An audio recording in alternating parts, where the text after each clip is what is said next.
Inter ఏ branch అయినా AI career కోసం వివిఐఎస్ MBS డిగ్రీలో జాయిన్ అవ్వండి. కాల్ 8125021119.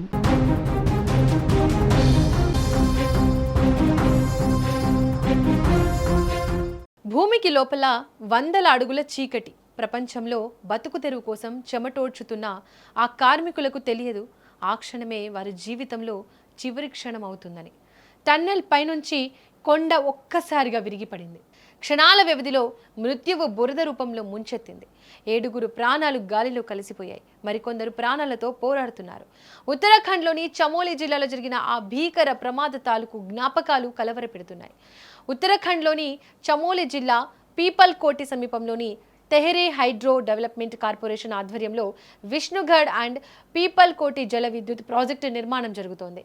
గురువారం సాయంత్రం సుమారు 7 గంటల సమయం. టన్నెల్ లోపల కార్మికులు తమ దినచర్య పనుల్లో బిజీగా ఉన్నారు. అకస్మాత్తుగా టన్నెల్ పైభాగంలో ఉన్న కొండ చర్యలు భారీ శబ్దంతో విరిగిపడ్డాయి. ఊహించని ఈ పరిణామానికి ఏం జరుగుతుందో అర్థం చేసుకునే లోపే టన్నెల్లోకి టన్నుల కొద్ది బురద, నీరు, పెద్ద రాళ్లు ఒక్కసారిగా దూసుకొచ్చాయి. ఆ సమయంలో లోపల సుమారు 22 మంది కార్మికులు చిక్కుకుపోయారు. బయటకు వచ్చే దారి లేక ఆ చీకటి సొరంగంలో వారి పడిన నరకం తలుచుకుంటేనే గుండె ఆగిపోయినట్టవుతుంది. ఇక ప్రమాద వార్త తెలిసిన వెంటనే ప్రభుత్వ యంత్రాంగం ఉలిక్కిపడింది.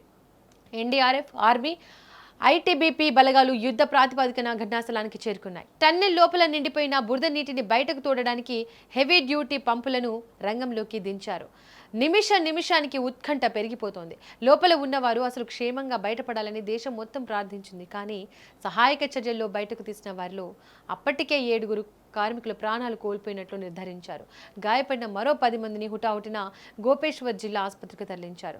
బురద దిగువన చిక్కుకుపోయిన మరో 6 కోసం ప్రాణాలను సైతం లెక్క చేయకుండా రెస్క్యూ టీమ్స్ గాలింపు చర్యలు ముమ్మరం చేశాయి. Uttarakhand CM Pushkar Singh Dhami Dehradun control room నుంచి ప్రతిక్షణం ఈ ఆపరేషన్ను స్వయంగా పర్యవేక్షిస్తున్నారు. ప్రమాదంలో జార్ఖండ్ కార్మికులు కూడా ఉండడంతో ఆ రాష్ట్ర సీఎం హేమంత్ సోరెన్తో మాట్లాడి బాధితులకు పూర్తి అండగా ఉంటామని భరోసా ఇచ్చారు. ఇలాంటి టన్నెల్ ప్రమాదాలు మనకు గతంలోని భయానక జ్ఞాపకాలను గుర్తు చేస్తున్నాయి. సరిగ్గా ఇలాంటి ఒక విషాద ఘటన ఒకప్పుడు మన తెలంగాణలోనూ చోటు చేసుకుంది. శ్రీశైలం ఎడమ కాల్వ టన్నెల్ నిర్మాణ పనుల సమయంలో జరిగిన ప్రమాదం ఇప్పటికే ఎవరికీ కనుమరుగైపోదు. టన్నెల్ లోపల జరుగుతున్న పనుల సమయంలో అకస్మాత్తుగా పైకప్పు కూలిపోవడం, భారీగా వరద నీరు ముంచెత్తడంతో కార్మికుల లోపల చిక్కుకుపోయిన వైనం తెలుగు రాష్ట్రాలను దిగ్భ్రాంతికి గురిచేసింది. రోజుల తరబడి ఉత్కంఠ నడుమ సాగిన ఆ రెస్క్యూ ఆపరేషన్ కార్మికుల కుటుంబాల క్షతగాత్ర హృదయాలను కంటతడి పెట్టించింది. నేల మాళిగలో జరిగే ఇలాంటి ప్రాజెక్టు పనులు ఎంతటి రిస్క్తో కూడుకున్నవో ఆ ఘటనలు కళ్లకు కడతాయి. దేశ అభివృద్ధి కోసం, ఎన్నో ప్రాజెక్టుల నిర్మాణం కోసం తమ ప్రాణాలను పణంగా పెట్టి పనిచేస్తున్న నిరుపేద కార్మికుల చెమట వెనుక ఎంతటి వేదన ఉందో కదా. ఉత్తరాఖండ్ టన్నెల్ ప్రమాదంలో ప్రాణాలు కోల్పోయిన కార్మికుల కుటుంబాలకు ప్రగాఢ సానుభూతి తెలియజేస్తూ లోపల చిక్కుకున్న మిగతా వారు క్షేమంగా బయటకు రావాలని ఆ దేవుడిని ప్రార్థిద్దాం.